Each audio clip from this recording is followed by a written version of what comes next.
Namo sitarudia zile shida tuko nazo. Mimi nataka kupeana shururisho. Niseme hivi, nchi yetu iko na katiba na hatutaruhusu Ruto kuvunja katiba na kuendelea kama nchi ambayo haina katiba. Kenya sio dictatorship, it's a democracy. Nilimsikia akisema ati nchi zile zinafaulu ni za madikteta. Mimi namuelezea, enda utafute nchi ya dikteta uhamie huko. Hapa Kenya hatutakuruhusu. Na tukisema hatutamruhusu, viongozi pamoja na wananchi, ni kweli hataweza. Lakini tukiwachilia, tutawanyike, atafanya ile anataka. Leo ni Rigiji, kesho itakuwa ni Kalonzo, kesho yake ni mwingine. Ukiona mwenzako ameingiliwa, jua kesho ni wewe. Na wale wako kwa serikali, wache kuonyesha meno ukiona mwenzako wako na tabu. Sababu kesho ni wewe. Usome na ndugu yetu Rigiji. Alisimama na huyo mtu ambaye hana rafiki. Ile kasi amefanyiwa na Rigiji, angemrudi nyuma afanye ile alifanya. Wacha kuonyesha meno, ujue kesho ni wewe. Na kama unapenda haki, wewe ukiwa kwa security sector, ukiwa askari, ukiwa mwanajeshi, ukiwa NIS, ujue ya kwamba Kenya ikianguka, hata wewe na jamii yako mtaumia. Hata wewe na watoto wako mtaumia. Sheria inasema utii amri, lakini usitii amri ambayo iko nje ya katiba na sheria. You do not have to obey illegal orders. Na ukitii amri ambayo imekeuka katiba, kesho wewe utapelekwa mahakamani peke yako. Mkumbuke Generali Ali alienda Hague peke yake. Na hakuwa na mapesa kama akina Ruto na wengine. Hawa akichangiwa na wanasiasa, askari nani anamchangia? Ujue utateseka wewe peke yako. Therefore, do not obey illegal orders. Only lawful orders. Tunaambia serikali haramu ya Ruto, wacha kufanya police youth wing wa party yako. Wacha kuwafanya maagent wako wakati wa uchaguzi. Tuliona kwa uchaguzi mdogo, security ikiingilia, hata ikazuia watu wa upinzani kuingia mahali inahesabiwa.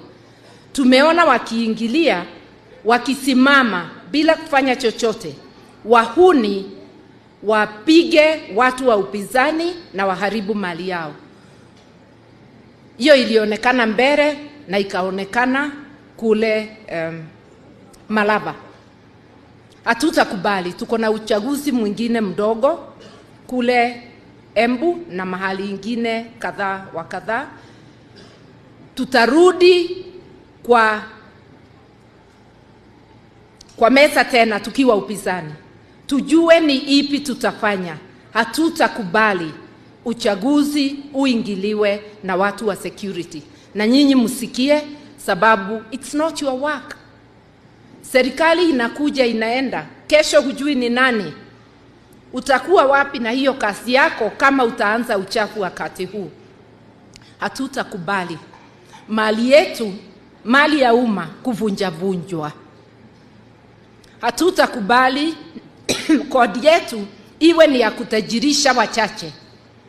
Hapa mwananchi akifa bila matibabu, watoto wetu wakikaa bila masomo, na wananchi walio wengi wakilala njaa, sababu gharama ya maisha imefanya nini?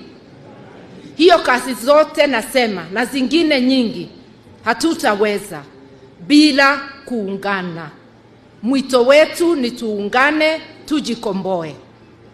Sio kiti ya urais tu iko na watu wengi, na mimi ni mmoja wa wale wanaitaka. Najiita standing president, sababu Ruto ni sitting. Akisimama hapo kidogo atakuta nimekalia. Na wale wote wanataka viti, iwe ni ugavana, iwe ni MP, iwe ni MCA, ujue hauko peke yako. Iko ndugu zako na dada zako pia wanataka nini? Viti. Tupendane.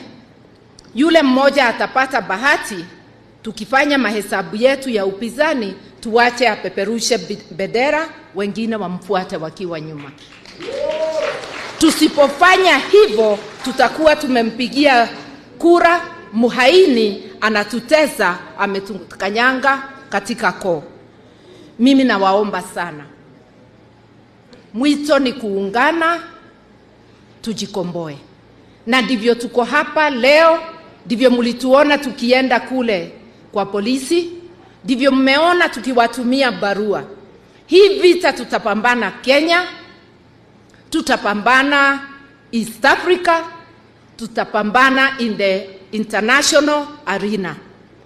Na ujue hata ukiwa rais na wale wako Kenya waogope kukata kesi yako, unaweza rudi Hague mara ya pili.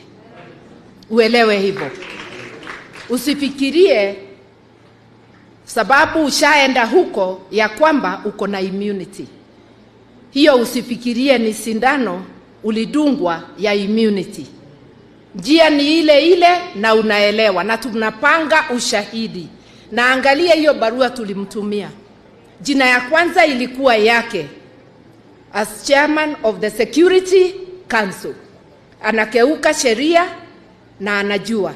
Na hiyo tumeanza mpango wa kuweka ushahidi wa kutosha. Na usifikirie tutakuachilia kudanganya wakati wa uchaguzi ati tukingojea kwenda Hague. Yote tutapambana. This election of